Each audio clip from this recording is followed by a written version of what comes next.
Now, certainly when you're shanking the golf ball, the swing's going to look very sort of robotic and very tense anyway, because obviously it's just fear of what you're going to get. So I put a line down here now where your hands are under your shoulders where they are. So setup wise, we're a bit too square. We're going to sort of slightly open up our feet there just to ease the hips and the body to rotate through.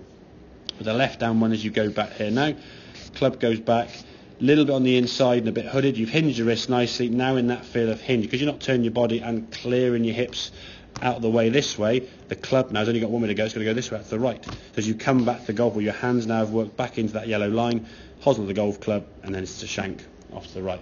So the practice drill we did down, which was done before, okay, so set to the golf ball, okay, keep your hands now inside that green yellow line by bringing them in closer. So bring the hands in so the handle of the golf club's working round this way, not the club flipping round or hands rolling. Yeah, butt end of the golf club is working in and left, okay, not out to the golf ball, okay.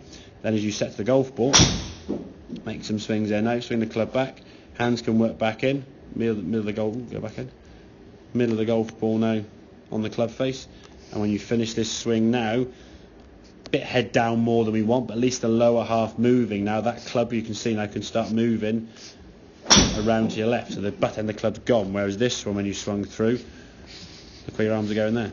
Your arms are still visible, the club's still out there, okay, and it's a very kind of robotic hit, you see, because you're scared of shanking it. And if it's a 20-30 yard, and I think the problem is, I say, if it's a shank with a long iron or a longer club, you kind of go, well, let me hit it. The club's under a mile an hour swing speed, the club's travelling kind of all the way up here and back down again, I miss it.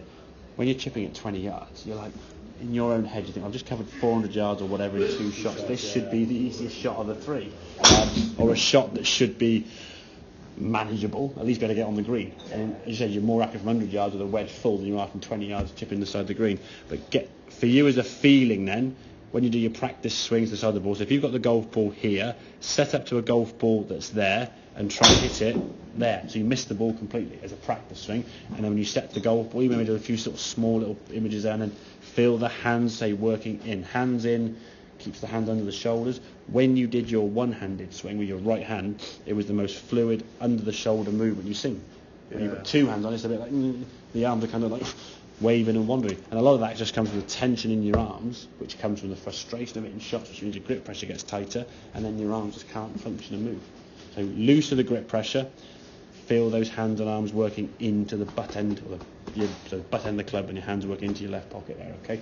So as you finish the shot now, it's kind of more this way, not that way. Don't try and feed the club around by flicking your wrist, because you said the swing felt quite wristy, and I think in your way, the way to stop being wristy was just lock out as completely as possible, and then, well, yeah, as you can see, the ball's going to shoot off to the right there, off the hosel. So soften the arms, get nice and loose, so we can start controlling the arms working more, as we said, around this way rather than out to the golf ball. If your hands hit the golf ball with the heels, your hands are doing that away from your body. So you start here and go whoop, out there. Yeah. Soften. And again, don't be afraid to do a few one-arm swings as practice. At home, in the office, whatever, give yourself five. Just stand over the golf and just do a few one-arm swings. Maybe have a bit of grass or even a tee peg. Just hit a few shots with that tee peg. Don't have to hit a golf ball. Just feel the strike. Can you kind of relearn in your head? So up here, can operate these, to operate them, to operate that, to bring the club back to the golf ball where you want it to be. Not kind of a out to the right there and away from the ball. Because what you felt was the middle of the club wasn't. Yeah. So that feel video or feel sensation with the drill, try and miss the ball. Suddenly your brain now is thinking more about doing something this way rather than that way. So that's an easier way to process it. Then just do as many shots as you can, sort of set up and try and miss the ball, and then in some ways try and toe it the first time. Hit a few toey shots, because what feels a toey shot was still the middle of the club, wasn't it? When you hit a few shots, they weren't toey shots as you thought they were. No. Your hands and arms are still working around better. Okay. Thank you. Easy way to process it, make that sort of feeling, yeah? Yeah. Cool, good stuff.